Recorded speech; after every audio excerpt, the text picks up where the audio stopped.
Hi everyone welcome back to my channel. ತಮ್ಮೆಲ್ಲರಿಗೂ ನಮ್ಮ ಚಾನಲ್ಗೆ ಸ್ವಾಗತವನ್ನು ಕೋರುತ್ತಾ ಇವತ್ತಿನ ವಿಡಿಯೋದಲ್ಲಿ ನಾನು ತಮ್ಮೊಂದಿಗೆ ತಿಳಿಸ್ಕೊಡ್ತಿರುವಂತಹ ಒಂದು ಇನ್ಫಾರ್ಮೇಷನ್ ವಿಡಿಯೋ ಯಾವುದು ಅಂದರೆ ಇಲ್ಲಿ ಈ ವರ್ಷ ಅಂದರೆ 5ನೇ ತರಗತಿ ಕಲಿತಿರುವಂತಹ ವಿದ್ಯಾರ್ಥಿಗಳಿಗೆ ನವೋದಯ ಎಕ್ಸಾಮ್ಗೆ ತಯಾರಿಗೋಸ್ಕರ ನಾನು ಇಲ್ಲಿ ಮೆಂಟಲ್ ಎಬಿಲಿಟಿಗೆ ಸಂಬಂಧಪಟ್ಟಂತಹ ಇಲ್ಲಿ ರೇಖಾಗಣಿತಾತ್ಮಕ ಸಮಸ್ಯಾ ಚಿತ್ರಗಳನ್ನು ಪೂರ್ಣಗೊಳಿಸುವುದು ಹೇಗೆ ಅಂತ ತಮಗೆ ಇವತ್ತು ತಿಳಿಸ್ಕೊಡ್ತಾ ಇದ್ದೀನಿ. ಈಗಾಗಲೇ ಈ ಕುರಿತು ಸಾಕಷ್ಟು ವಿಡಿಯೋಗಳ ಮೂಲಕ ತಮಗೆ ಮಾಹಿತಿಯನ್ನು ನೀಡಿದ್ದೇನೆ.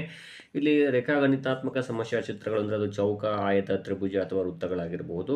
ಅವುಗಳಲ್ಲಿ ನೋಡ್ತಾ ಹೋದಾಗ ಇಲ್ಲಿ ನೋಡ್ಬೋದು ಆಪ್ಷನ್ಸ್ಗಳನ್ನು. ಇಲ್ಲಿ ಒಂದು ಸಮಸ್ಯೆ ಚಿತ್ರ ಕೊಟ್ಟಿರ್ತಾರೆ, ಅದರ ಅರ್ಧ ಭಾಗ ಇಲ್ಲಿ ಮಿಸ್ ಆಗಿರ್ತದೆ ಅಥವಾ ಕಟ್ ಮಾಡಲಾಗಿರ್ತದೆ. ಉಳಿದ ಭಾಗ ಯಾವುದು ಅಂತ ಈ 4 ಆಪ್ಷನ್ಸ್ಗಳಲ್ಲಿ ತಾವು ಕಂಡುಹಿಡ್ಕೊಳ್ಬೇಕಾಗುತ್ತೆ. ಹಾಗಾದ್ರೆ ವಿದ್ಯಾರ್ಥಿಗಳಲ್ಲಿ ಆನ್ಸರ್ ಯಾವುದಾಗುತ್ತೆ ಅಂತ ಹಿಡಿಯೋದು ಹೇಗೆ ಅಂತ ತಮಗೆ ನಾನು ತಿಳಿಸ್ಕೊಡ್ತಾ ಇದ್ದೀನಿ. ಇನ್ನು ತಾವುಗಳು ನಮ್ಮ ಚಾನಲನ್ನು ಫಸ್ಟ್ ಟೈಮ್ ನೋಡ್ತಾ ಇದ್ರೆ ನಮ್ಮ ಚಾನಲ್ ಸಬ್ಸ್ಕ್ರೈಬ್ ಆಗಿ, ಇದು ನಮಗೆ ಶೈಕ್ಷಣಿಕ ವಿಡಿಯೋಗಳನ್ನು ಮಾಡಲಿಕ್ಕೆ ಇನ್ಸ್ಪಿರೇಷನ್ ನೀಡುತ್ತೆ ಅಂತ ತಿಳಿಸುತ್ತಾ ಮೊದಲನೇದಾಗಿ ನೋಡ್ತಾ ಹೋಗಿ, ಇಲ್ಲಿ ಒಂದು ಸಮಸ್ಯಾ ಚಿತ್ರ ಚೌಕನ್ನು ಕೊಡಲಾಗಿರುತ್ತಲ್ವ, ಇದನ್ನು ತಾವೇನು ಮಾಡಬೇಕು, ಸಿಂಪಲ್ ಆಗಿ ಹೇಳೋದಾದರೆ ತಾವು ಇಲ್ಲಿ ಸ್ಕೇಲನ್ನಾದರೂ ಬಳಸ್ಬೋದು ಅಥವಾ ನೇರವಾಗಿ ತಾವು ಇಲ್ಲಿ ಈ ರೀತಿ ಕೂಡಿಸ್ಕೋಬೇಕು. ಇದನ್ನು ನೋಡ್ಬೋದು. ಈ ಒಳಗಡೆ ಇರುವಂಥ ಭಾಗ ಇದೆ ಅಲ್ವಾ, ಇದರಲ್ಲಿ ಯಾವುದಿದೆ ಅಂತ ಕಂಡುಹಿಡಿಬೇಕಾಗುತ್ತೆ. ಹಾಗಾದರೆ ಇಲ್ಲಿ ನೋಡ್ಬೋದು, ಈ ಚಿತ್ರ ಇದೆ ಅಲ್ವಾ, ಇಲ್ಲಿ ನೋಡ್ತಾ ಹೋಗಿ ಯಾವ್ದು ಆನ್ಸರ್ ಆಗುತ್ತೆ ಅಂದರೆ ಇಲ್ಲಿ ನೋಡಿದಾಗ ಇಲ್ಲಿ ಬಿ ಆಪ್ಷನ್ ಇದೆ ಅಲ್ವಾ, ಇದು ಆನ್ಸರು ಆಗುತ್ತದೆ. ಉಳಿದ 3 ಸಮಸ್ಯಾ ಚಿತ್ರಗಳು ಬಹಳಷ್ಟು ಡಿಫರೆಂಟ್ ಆಗಿವೆ, ಭಿನ್ನವಾಗಿವೆ. ಸೊ ನೀವು ಈ ಒಂದು ರೇಖಾಗಣಿತಾತ್ಮಕ ಸಮಸ್ಯಾ ಚಿತ್ರಗಳು ಒಟ್ಟು 5 ಪ್ರಶ್ನೆಗಳನ್ನು ಕೊಡಲಾಗಿರುತ್ತೆ. 5ಕ್ಕೆ 5 ತಾವು ಅಂಕಗಳನ್ನು ಗಳಿಸಬೇಕು ಅಂದರೆ ಈ ರೀತಿಯಾಗಿ ಪ್ರಾಕ್ಟೀಸನ್ನು ಮಾಡ್ಕೊಳ್ಬೇಕಾಗುತ್ತೆ. ಓಕೆ, ನೆಕ್ಸ್ಟ್ ಸಮಸ್ಯಾ ಚಿತ್ರವನ್ನು ನೋಡೋಣ. ಇಲ್ಲಿ ನೋಡ್ಬೋದು ವಿದ್ಯಾರ್ಥಿಗಳು ಈ ರೀತಿ ಕೂಡಿಸ್ಕೋಬೇಕಿದಂತ ತಾವು ನೋಡಿ. ಈಗ ಇದನ್ನು ಕೂಡಿಸ್ಕೊಂಡಾಗ ಇದೇ ರೀತಿಯಾದಂತಹ ಸಮಸ್ಯಾ ಚಿತ್ರ ಯಾವುದಿದೆ ಅಂತ ನೋಡ್ತಾ ಹೋಗಿ 4 ಆಪ್ಷನ್ಸ್ಗಳಲ್ಲಿ ಇಲ್ಲಿ ಒಳಗಡೆ ಬಂದಿರುವಂತಹ ಒಂದು ರೇಖಾಚಿತ್ರ. ಹಾಗಾದರೆ ನೋಡಿ, ಇಲ್ಲಿ ಬಿ ಆಪ್ಷನ್ ಕೂಡ ಇಲ್ಲ ಮತ್ತು ಸಿ ಇಲ್ಲ ಹಾಗೂ ಡಿ ಕೂಡ ಇಲ್ಲ, ಬಟ್ ಎ ಆಪ್ಷನ್ ಇದೆ ನೋಡಿ, ಸರಿಯಾಗಿ ಮ್ಯಾಚ್ ಆಗುತ್ತೆ. ಆದ್ದರಿಂದ ಇಲ್ಲಿ ಎ ಆಪ್ಷನ್ನು ಆನ್ಸರ್ ಆಗುತ್ತದೆ. ಇನ್ನು ಮುಂದಿನ ಒಂದು ಸಮಸ್ಯಾ ಚಿತ್ರವನ್ನು ಇಲ್ಲಿ ನೋಡೋದಾದರೆ ಇಲ್ಲಿ ಯಾವುದು ಆನ್ಸರ್ ಆಗುತ್ತದೆ ನೋಡಿ. ಇಲ್ಲಿ ಈಗಾಗಲೇ ಈ ಕಡೆ ಭಾಗ ಪೂರ್ಣವಾಗಿರುವುದರಿಂದ ಸೊ ತಾವೇನು ಮಾಡಬೇಕಾಗುತ್ತೆ, ಇಲ್ಲಿ ಸಂಪೂರ್ಣವಾದಂತಹ ಒಂದು ರೇಖಾಚಿತ್ರ ಆಗಬೇಕು ಅಂದರೆ ಇದರಲ್ಲಿ ಯಾವ ಭಾಗ ಆನ್ಸರು ಆಗುತ್ತೆ ಅಂತ ನೋಡಬೇಕಾಗುತ್ತೆ. ಸೊ ವಿದ್ಯಾರ್ಥಿಗಳೇ 4 ಆಪ್ಷನ್ಸ್ಗಳಲ್ಲಿ ನೋಡ್ಬೋದು ತಾವು ಇಲ್ಲಿ ಎ ಬಿ ಸಿ 3 ಆಪ್ಷನ್ಸ್ಗಳು ನೋಡ್ಬೋದು, ಬಹಳಷ್ಟು ಡಿಫ್ರೆಂಟ್ ಆಗಿದೆ. ಇವುಗಳಿಗೆ ಮ್ಯಾಚ್ ಆಗುವಂಥ ಸಮಸ್ಯಾ ಚಿತ್ರ ಇಲ್ಲಿ ಸಿ ಆಪ್ಷನ್ ಕೂಡ ಇಲ್ಲ, ಬಿ ಆಪ್ಷನ್ ಕೂಡ ಇಲ್ಲ ಮತ್ತು ಎ ಆಪ್ಷನ್ ಕೂಡ ಇಲ್ಲ. ಆದರೆ ಡಿ ಆಪ್ಷನ್ ಇದೆ ಅಲ್ವಾ, ಇದಕ್ಕೆ ಸರಿಯಾಗಿ ಮ್ಯಾಚ್ ಆಗುತ್ತೆ. ಇದರ ಭಾಗವನ್ನು ತಾವು ಈ ರೀತಿ ಚೌಕವನ್ನು ಮಾಡೋದ್ರ ಮೂಲಕ ಅಂದರೆ ತಾವು ಸ್ಕೇಲನ್ನು ಬಳಸಬೇಕಾಗುತ್ತೆ. ಸ್ಕೇಲನ್ನು ಬಳಸಿ ಅಲ್ಲಿ ಯಾವುದು ಆನ್ಸರ್ ಆಗುತ್ತೆ ಅಂತ ಕಂಡುಹಿಡಿಯಬಹುದಾಗಿದೆ. ವಿದ್ಯಾರ್ಥಿಗಳೇ ನೋಡ್ಬೋದು, ಇಲ್ಲಿ ಈ ರೀತಿ ಆನ್ಸರ್ ಬರುತ್ತೆ. ಹಾಗಿದ್ದಾಗ ಇದರಲ್ಲಿ ಆಪ್ಷನ್ ಯಾವುದಾಗುತ್ತೆ, ಡಿ ಆಗುತ್ತದೆ. ಇನ್ನು ಮುಂದಿನ ಒಂದು ಸಮಸ್ಯಾ ಚಿತ್ರವನ್ನು ವೀಕ್ಷಣೆ ಮಾಡಿ. ಇಲ್ಲಿ ನೋಡ್ಬೋದು, ಇಲ್ಲಿ ಕೊಟ್ಟಿರುವಂತಹ ಒಂದು ಚೌಕ ಇದೆ ಅಲ್ವಾ, ಇದನ್ನು ತಾವು ಕಂಪ್ಲೀಟ್ ಮಾಡ್ಕೋಬೇಕು. ಈ ರೀತಿ ಮಾಡಿಕೊಂಡಾಗ ತಮಗೆ ಇಲ್ಲಿ ನೇರವಾಗಿ ಆನ್ಸರ್ ಯಾವುದು ಬರುತ್ತೆ ಅಂತ ಗೊತ್ತಾಗುತ್ತೆ. ಸೊ ಇಲ್ಲಿ ನೋಡ್ಬೋದು, ಈ ಒಂದು ಒಳಗಡೆ ಇರುವಂತಹ ಭಾಗ ಯಾವುದಿದೆ ಅಂತ ನೋಡ್ತಾ ಹೋಗಿ ಇಲ್ಲಿ ಗೊತ್ತಾಗುತ್ತೆ ತಮಗೆ. ಇಲ್ಲಿ ನೋಡ್ಬೋದು, ಸಿ ಆಗಲಿ ಅಥವಾ ಡಿ ಆಪ್ಷನ್ ಆಗಲಿ ಎ ಆಪ್ಷನ್ಗಳಾಗಲಿ ಇದ್ರ ಒಳಗಡೆ ಇರುವಂತಹ ಭಾಗ ಈ ಸಮಸ್ಯಾ ಚಿತ್ರ ಮ್ಯಾಚ್ ಆಗುವುದಿಲ್ಲ, ಬಟ್ ಇಲ್ಲಿ ಬಿ ಆಪ್ಷನ್ ಸರಿಯಾಗಿ ಮ್ಯಾಚ್ ಆಗುತ್ತದೆ. ಸೊ ಆದ್ದರಿಂದ ಇಲ್ಲಿ ಕತ್ತರಿಸಿದ ಭಾಗ ಅಥವಾ ಮಿಸ್ ಆಗಿರೋ ಭಾಗ ಯಾವುದು ಅಂದರೆ ಬಿ ಆಪ್ಷನ್ ಆಗ್ತದೆ ನೋಡಿ. ಇದು ಅಂತೂ ಬಹಳಷ್ಟು ಈಜಿ ಇದೆ, ಯಾಕಂದರೆ ಇಲ್ಲಿ ನೋಡ್ಬೋದು, ನೇರವಾಗಿ ಈ ರೀತಿ ಕೂಡಿಸ್ಕೊಂಡ್ಬಿಡ್ರಿ. ಕೂಡಿಸ್ಕೊಂಡಾಗ ಇಲ್ಲಿ ಆಪ್ಷನ್ ಯಾವುದಾಗುತ್ತೆ ಅಂತ ತಾವೇ ಹೇಳಬಹುದು. ನೋಡ್ತಾ ಹೋಗಿ ಇಲ್ಲಿ ಆಪ್ಷನ್ಸ್ಗಳನ್ನು ಸರಿಯಾಗಿ ವಾಚ್ ಮಾಡಿ ಇಲ್ಲಿ ಆನ್ಸರ್ ಯಾವುದಾಗುತ್ತೆ ಅಂತ ತಾವು ಹೇಳ್ಬಹುದಾಗಿದೆ. ಇಲ್ಲಿ ಇದು ಏನು ಅಂದರೆ ಪ್ರತಿಯೊಂದು ಅಂದರೆ ಈ ಹಿಂದಿನ ವರ್ಷಗಳ ಎಕ್ಸಾಮ್ಗಳಲ್ಲಿ ಕೂಡ ಇದೇ ರೀತಿಯಾದಂತಹ ಪ್ರಶ್ನೆಗಳನ್ನು ಕೇಳಲಾಗಿತ್ತು. ಆದರೆ ವಿದ್ಯಾರ್ಥಿಗಳು ತಾವು ಒಂದು ಸಾರಿ ನೆನಪಿನಲ್ಲಿ ಇಟ್ಕೊಡ್ರಿ, ಇಂತಹ ಕ್ವಶನ್ಗಳನ್ನು ಕೇಳಿದಾಗ ತಾವು ಸೂಕ್ಷ್ಮವಾಗಿ ವಿಚಾರ ಮಾಡಬೇಕು ಯಾವುದು ಆನ್ಸರ್ ಆಗುತ್ತೆ ಅಂತ.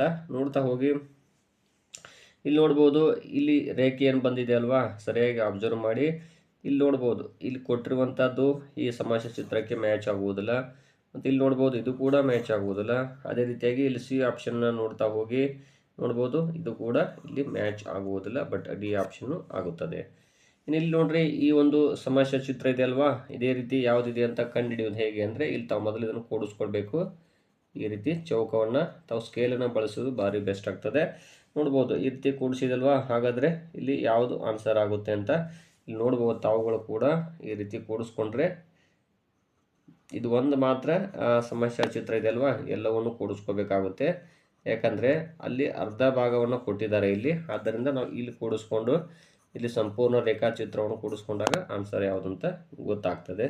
ನೋಡ್ಬೋದು ಇಲ್ಲಿ ಈ ಸಮಸ್ಯೆ ಚಿತ್ರಕ್ಕೂ ಇದಕ್ಕೂ ಡಿಫ್ರೆಂಟ್ ಆಗಿದೆ. ಸೊ ಇಲ್ಲಿ ಎ ಆಪ್ಷನ್ ಕೂಡ ಅಲ್ಲ, ಬಿ ಮತ್ತು ಸಿ ಹಾಗೂ ಡಿಗಳು ಕೂಡ ಅಲ್ಲ. ಆದರೆ ಇಲ್ಲಿ ನೋಡ್ಬೋದು ಇಲ್ಲಿ ಇರುವಂತಹ ಸಮಸ್ಯೆ ಚಿತ್ರ ಇಲ್ಲಿ ಎ ಆಪ್ಷನ್ಗೆ ಮ್ಯಾಚ್ ಆಗುವುದರಿಂದ ಇಲ್ಲಿ ಎ ಆನ್ಸರ್ ಆಗುತ್ತದೆ. ಇನ್ನು ಮುಂದಿನ ಒಂದು ಸಮಸ್ಯೆ ಚಿತ್ರವನ್ನು ಅಬ್ಸರ್ವ್ ಮಾಡಿ. ನೋಡ್ಬೋದು ಇಲ್ಲಿ ಯಾವ ಚಿತ್ರವನ್ನು ಕೊಟ್ಟಿದ್ದಾರೆ ಅಂತ ಇಲ್ಲಿ ಅಬ್ಸರ್ವ್ ಮಾಡಬೇಕು. ಮತ್ತು ಇಲ್ಲಿ ಮೊದಲು ತಾವೇನು ಮಾಡಬೇಕು, ಇಲ್ಲಿ ಏನು ಮಾದರಿ ಇದೆ ಅಲ್ವಾ, ರೇಖಾಗಣಿತಾತ್ಮಕ ಸಮಸ್ಯೆ ಚಿತ್ರಗಳನ್ನು ಬಿಡಿಸುವಂಥದ್ದು, ಕೊಟ್ಟಿರುವ ಭಾಗವನ್ನು ಈ ರೀತಿ ಪೂರ್ಣಗೊಳಿಸ್ಕೋಬೇಕು. ಆಗ ತಮಗೆ ಇಲ್ಲಿ ಆನ್ಸರ್ ಸಿಗುತ್ತೆ. ನೋಡ್ರಿ ಇಲ್ಲಿ ಒಳಗಡೆ ಇರುವ ಭಾಗ ಇದೆ ಅಲ್ವಾ, ನೋಡ್ಬೋದು ಎ ಕೂಡ ಆಗುವುದಿಲ್ಲ ಮತ್ತು ಬಿ ಆಪ್ಷನ್ ಕೂಡ ಆಗುವುದಿಲ್ಲ, ಡಿನೂ ಆಗುವುದಿಲ್ಲ. ಬಟ್ ಸಿ ಆಪ್ಷನ್ ಇದೆ ನೋಡಿ, ಸರಿಯಾಗಿ ಹೋಲಿಕೆ ಆಗುತ್ತದೆ. ಇನ್ನು ನೆಕ್ಸ್ಟ್ ಪ್ರಶ್ನೆ ನೋಡ್ಬೋದು. ಈ ರೀತಿ ನೋಡಿದಾಗ ಇಲ್ಲಿ ಆಪ್ಷನ್ ಯಾವುದಿದೆ ಅಂತ ನೋಡ್ತಾ ಹೋಗಿ. ನೋಡ್ಬೋದು ಬಿ ಇಲ್ಲ ಮತ್ತು ಸಿ ಇಲ್ಲ, ಡಿ ಇಲ್ಲ. ಇಲ್ಲಿಂದ ನೋಡಿ ಎ ಆಪ್ಷನ್ ಈ ಒಳಗಡೆ ಇರುವ ಭಾಗಕ್ಕೂ ಈ ಭಾಗಕ್ಕೂ ಸಮನಾಗಿ ಹೋಲಿಕೆ ಆಗುತ್ತದೆ, ಹೊಂದಾಣಿಕೆ ಆಗುತ್ತದೆ. ಆದ್ದರಿಂದ ಇಲ್ಲಿ ಎ ಆನ್ಸರ್ ಆಗುತ್ತದೆ. ಸೊ ಮುಂದಿನ ಒಂದು ಸಮಸ್ಯೆ ಚಿತ್ರವನ್ನು ವೀಕ್ಷಣೆ ಮಾಡಿ ವಿದ್ಯಾರ್ಥಿಗಳೇ. ಇಲ್ಲಿ ನೋಡ್ಬೋದು ಈ ರೀತಿ ಕೊಟ್ಟಾಗ ಸೊ ತಾವೇನು ಮಾಡಬೇಕು, ಈ ರೀತಿ ಚೌಕವನ್ನು ಮಾಡ್ಕೊಳ್ಬೇಕು. ಚೌಕ ಮಾಡಿಕೊಂಡಾಗ ಇಲ್ಲಿ ಯಾವುದು ಆನ್ಸರು ಆಗ್ತದೆ ಅಂತ ನೋಡ್ಬೋದು. ಸೊ ವಿದ್ಯಾರ್ಥಿಗಳೇ ಇಲ್ಲಿ ಆಪ್ಷನ್ಗಳನ್ನು ನೋಡಿದಾಗ ಇಲ್ಲಿ ಎ ಆಗಲಿ ಅಥವಾ ಬಿ ಮತ್ತು ಡಿಗಳಾಗುವುದಿಲ್ಲ. ಇಲ್ಲಿ ಹೋಲಿಕೆ ಆಗುವಂಥದ್ದು ಯಾವುದು ಅಂದರೆ ಇಲ್ಲಿ ಸಿ ಆಪ್ಷನ್ ಆಗುತ್ತದೆ. ಇನ್ನು ಇಲ್ಲಿ ನೆಕ್ಸ್ಟು 82ನೇ ಪ್ರಶ್ನೆ ನೋಡ್ಬೋದು. ಇಲ್ಲಿ ಓಕೆ, ಇದು ನೋಡಿದಾಗ ತಾವು ಹೇಳ್ತೀರಿ ಇದರಲ್ಲಿ ಆನ್ಸರು ಯಾವುದಾಗುತ್ತೆ ಅಂತ. ಸೊ ನೋಡ್ಬೋದು ಇಲ್ಲಿ ದಿಕ್ಕುಗಳು ಬದಲಾಗಿರ್ಬೋದು, ಬಟ್ ಅದರ ರೂಪ ಮಾತ್ರ ಒಂದೇ ಇರಬೇಕು, ಸೇಮ್ ಹೋಲಿಕೆ ಆಗಬೇಕು. ಹಾಗಿದ್ದಾಗ ಅದು ಆನ್ಸರು ಸರಿ ಆಗ್ತದೆ. ಸೊ ಇಲ್ಲಿ ನೋಡ್ಬೋದು ಬಿ ಕೂಡ ಇಲ್ಲ, ಸಿನೂ ಇಲ್ಲ ಮತ್ತು ಡಿನೂ ಇಲ್ಲ. ಇಲ್ಲಿ ಎ ಆಪ್ಷನ್ ನೋಡ್ಬೋದು, ಇದು ಒಳಗಡೆ ಇರುವ ಭಾಗ ಇದಕ್ಕೆ ಹೋಲಿಕೆ ಆಗುತ್ತದೆ. ನೀವು ಈ ಭಾಗವನ್ನು ನೋಡ್ತಾ ಹೋಗಿ ಇದು ನೇರವಾಗಿ ಈ ರೀತಿ ಕೂಡಿಸ್ಕೊಡ್ರಿ. ಇದು ಚೌಕ ಇರುವುದರಿಂದ ಈ ರೀತಿ ಕೂಡಿಸ್ಕೊಂಡಾಗ ಇಲ್ಲಿ ಒಳಗೆ ಬಂದಿರುವಂಥ ಭಾಗ ಇದೆ ಅಲ್ವಾ, ನೋಡ್ರಿ ಇದು ಯಾವುದು ಹೋಲಿಕೆ ಆಗ್ತದೆ ನೋಡಿದಾಗ ಇಲ್ಲಿ ಡಿ ಆಪ್ಷನ್ ಆಗೋದಿಲ್ಲ ಅಥವಾ ಸಿ ಕೂಡ ಆಗೋದಿಲ್ಲ. ಬಟ್ ಇಲ್ಲಿ ಬಿ ಆಪ್ಷನ್ ನೋಡ್ರಿ ಸರಿಯಾಗಿದೆ ಇದು, ಹಾಗಾಗಿ ಬಿ ಆನ್ಸರ್ ಆಗ್ತದೆ. ಇನ್ನು ನೆಕ್ಸ್ಟು ಇಲ್ಲಿ ನೋಡ್ಬೋದು ಮುಂದಿನ ಒಂದು ಪ್ರಶ್ನೆ. ಓಕೆ, ಇದು ಒಳಗಡೆ ಇರುವ ಭಾಗ ಯಾವುದು ಹೋಲಿಕೆ ಆಗುತ್ತೆ ನೋಡಿ. ಇಲ್ಲಿ ಬಿ ಅಥವಾ ಸಿ ಮತ್ತು ಡಿಗಳು ಆಗೋದಿಲ್ಲ. ಇಲ್ಲಿ ಎ ಆಪ್ಷನ್ ನೋಡ್ಬೋದು ಸರಿಯಾಗಿ ಸಂಪೂರ್ಣವಾಗಿ ಹೋಲಿಕೆ ಆಗುವಂಥ ಸಮಸ್ಯಾ ಚಿತ್ರ ಇಲ್ಲಿ ಇದೆ, ಹಾಗಾಗಿ ಇಲ್ಲಿ ಎ ಆಪ್ಷನ್ ಆಗ್ತದೆ. ಈ ರೀತಿಯಾಗಿ ನಿಮ್ಮ ನವೋದಯದ ಎಕ್ಸಾಮ್ಗೆ ಇಲ್ಲಿ ವೃತ್ತ, ತ್ರಿಭುಜ, ಚೌಕ, ಆಯತಗಳ ಮೇಲಿನ ಒಂದು ಏನು ಕತ್ತರಿಸಿದ ಭಾಗ ಅಥವಾ ಇಲ್ಲಿ ಬಿಟ್ಟು ಹೋದ ಭಾಗವನ್ನು ಪೂರ್ಣಗೊಳಿಸುವಂತಹ ಒಂದು ಸಮಸ್ಯಾ ಚಿತ್ರಗಳ ಒಂದು ಪರೀಕ್ಷೆ ಇದು ಆಗಿರುತ್ತದೆ. ನವೋದಯದ ಎಕ್ಸಾಮಲ್ಲಿ ತಮಗೆ ಇಲ್ಲಿ ಕಡ್ಡಾಯವಾಗಿ ಈ ವರ್ಷ ಹೊಸ ಸಿಲೆಬಸ್ ಇದ್ದರೂ ಕೂಡ ಈ ಸಮಸ್ಯಾ ಚಿತ್ರಗಳ ಮೇಲೆ ಕ್ವಶನನ್ನು ಕೇಳ್ತಾರೆ. ಸೊ ತಾವುಗಳು ಇದೇ ರೀತಿ ಪ್ರಾಕ್ಟೀಸನ್ನು ಮಾಡಿಕೊಡ್ರಿ ಅಂತ ತಿಳಿಸ್ತಾ ಇದ್ದೀನಿ. ಧನ್ಯವಾದಗಳು.